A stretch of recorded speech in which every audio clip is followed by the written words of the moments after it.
Welcome back to UK Boating. Now, if you're of the opinion that fast charging the batteries on your boat will overheat and destroy them, you may want to think again. Let's head over to Charles Sterling, who's going to tell us why this may not be the case.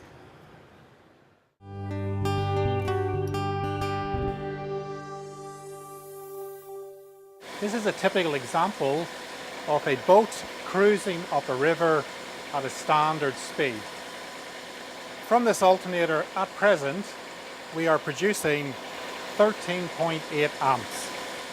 Now, if you do a 5-hour journey, that's only going to be about 75 amps charging. However, by simply adding an enhanced charging system, the same alternator is now producing 108 amps. So that is an increase well in excess of 500%. So the question is, are we going to damage anything by charging our batteries 5 times faster, or can this be safely achieved without any fallout? As you can see, we are charging at 14.9 amps, and simply by adding an advanced charging system, we charge at 109.5 amps. Remove the advanced charging system, and we're back to our lower charge rate. This is a standard alternator on a split charge system, and then I'm going to put the advanced charging on.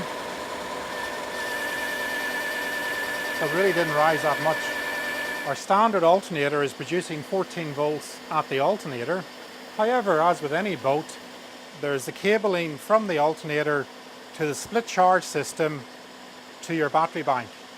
By the time we get to our batteries, we are only at about 13 volts. You could clearly see by simply raising the voltage by 1 volt or 1.4 volts, the current going into it went from 20 amps to over 100 amps. This is a dramatic improvement and reduces your engine running time. So in reality, how do we actually achieve this? Alternators are fantastic workhorses. They will produce their power at full output all day, every day, without any problem whatsoever. Trouble is, they're not the sharpest tools in the box. They're designed to start your car engine every morning. They're not designed to charge large battery banks. It's purely a matter of intelligence. So they've got the brawn, they haven't got the brains. So how do we get them the brains? Simple answer to that is to override their standard regulator, which is preset at around 14 volts, and give them a much more intelligent regulator. The first thing you can fit, and the lowest cost thing you can fit, is an advanced alternator regulator. This simply overrides the standard alternator's regulator and basically says, stop what you're doing, we will take control, and we will charge the battery based on information gleaned from the battery. Or option 2, at Sterling we've developed a new product called an alternator to battery charger, and this fits down line from the alternator and artificially pulls the alternator's voltage down, but then boosts the voltage coming out of the product itself. This ends up giving you exactly the same results as an advanced regulator without all the difficulty and potential warranty problems associated with such a device. It is, however, approximately 2 to 3 times more expensive. As we saw there, we were charging this battery bank at about 20 amps from the standard alternator through the splitting system to your batteries.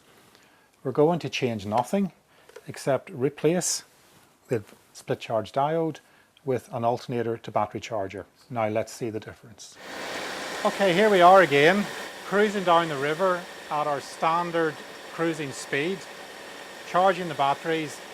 The only difference we've done this time is we have replaced the split charge diode with an alternator to battery charger. So let's see the difference. As you can see, we're charging at about 15 amps. I will now activate the alternator to battery charger. This will take a few seconds to go through its warm-up cycle and engage the alternator's power. As we can see there was a 400% improvement simply by fitting the alternator to battery charger. That would increase the fuller the battery gets. At present, this battery is very empty, and therefore you're only seeing a 4 times charge rate. If that battery was fuller, that differential would be much, much higher.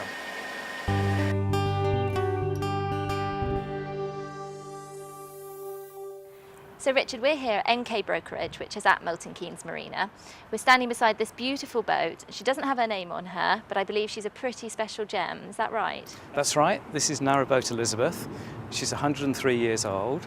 She's made out of iron, riveted iron, and is the front end of a Birmingham station boat built in 1908. Would you like to look inside? Absolutely. Excellent. You lead the way.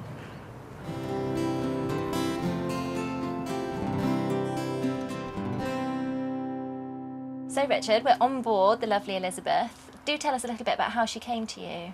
Right, she was brought to us a few months ago to go on to brokerage. She's been in the area of Milton Keynes for quite some time, so it was delightful to get her onto brokerage. She was originally, going back to when she was made, 72 foot long. Right. And in the early 60s, we got it down in 1964, she was cut in half. Right. And that's what generally happens with these large boats back in the 60s, and a motor stern was added to the end of the boat, and she's now 36.5 feet long. Since then she's also been replated, and that was in the late 90s. Great. And so what you have is an iron boat where the original iron plate is a 1/4 inch thick, and then you've got 6mm plating on the bottom and the sides of the boat as well. And looking round, she seems to be in a good condition, so someone could pick her up and then just do what they want to do personally. Yes, it really depends on what you want the boat for. This boat at the moment is really what I would call a day boat or a weekend boat. Although you've got 2 berths here, it really isn't designed for cruising in any sort of week or longer time period. For example, there's no real kitchen. We just have a camping stove on the side, which makes it really a nice day boat. And you haven't really got a bathroom. You've got a shower. Well, I call it a shower, it's actually a bucket. Right. Okay, so it's a bit of a scout boat. Exactly. But I think it's nice like that. I mean, what we've managed to achieve, or the previous owners have managed to achieve, is they've kept the boat basic. So it's more in line with what it would have been, rather than trying to convert it into a standard narrowboat. Yeah, I mean, she really seems to have kept her history, kept her character, and I personally would love it if someone took her on and kept that. Yes. And like you say, just someone who enjoys the lifestyle and pottering about perhaps on the canals. That's right, going out for a day cruise. In terms of the layout of her, just talk us through sort of from front to back how she's laid out and what there is. Right, well, to start with, you have a nice big front area, enormous water tank and storage area underneath. Brilliant. Nice for sitting outside there. This is rather romantic, I think, as well. Absolutely, great bit of her, Yes, definitely. yeah. Glass of wine, That's looking right, out. Exactly. And the glass doors all the way through there. And we have the wood burner as well. What's really nice though is the portholes and the light that you can get in by opening the sides as well. Yeah. You've got a small fridge, believe it or not, a small luxury. Have a cup of tea on the day then. Cup of tea, and that's because it's got solar panels on the roof as well. Right. So all the batteries are fully maintained by the solar panels. The electrics are very good. So there's a 600-watt inverter on board as well, which gives you 13 amps in here on 240 volts. And you can see as well there's some quite nice LED lights all around the boat as well. So in terms of electrics, very, very modern, to be quite honest. Yeah, and you're not going to be limited in winter. You can still see your way around. Exactly, yes. And one of the key features that I need to show you is she has a Lister engine. The one thing that people know is when this boat is going along the waterways, they know it's this boat. They can hear the engine, a real nice pop, pop, pop. Yeah, the traditional the sound. Yeah, absolutely. It really makes everyone's gorgeous. heads turn. Yes. Yeah.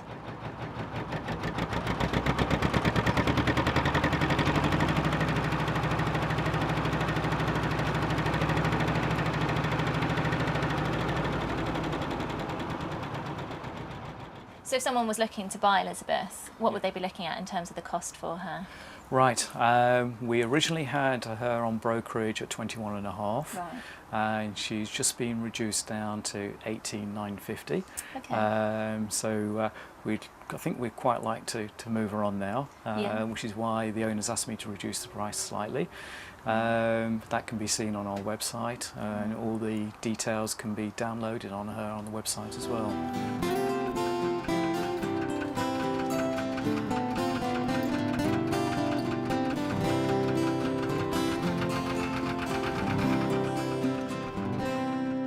Dan Clatcher created Narrowboat Muddy Waters as a bedtime story for his grandchildren. Children love these tales of narrowboats, and it's a real novelty to be able to visit the places in which the stories are set.